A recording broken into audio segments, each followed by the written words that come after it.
How to fix Instagram share list changed problem. Hi everyone, I'm here to assist you today without any delay. Let's jump right in.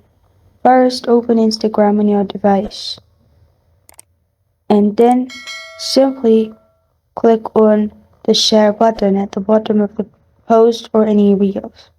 And if it's not in order, what you can do is click on share.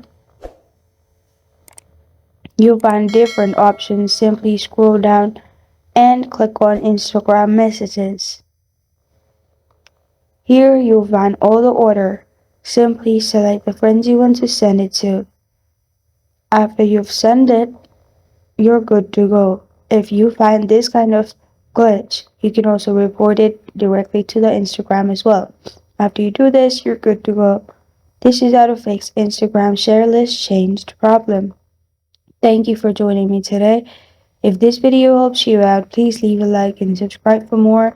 Got a question or want to suggest a topic? Comment below. Thank you for watching.